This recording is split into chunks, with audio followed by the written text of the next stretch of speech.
Alright, mga kasama ko sa Safety and Safe Works.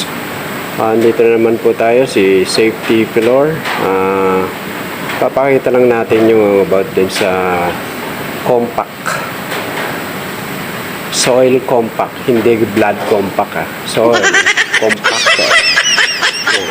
Sa lukong yung pinapatag at sinisid-sid. Yan. Kailangan ng maging sid-sid. So, ito naman yung ginagawa natin na pagka mga ganyan. Kailangan maging matigas yung mga lupa bago lagyan ng konkreto. Yan.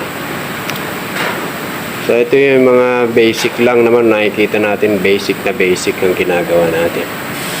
So ito lang mga kasama ko sa Safety and Safety Contractors at Safe Works.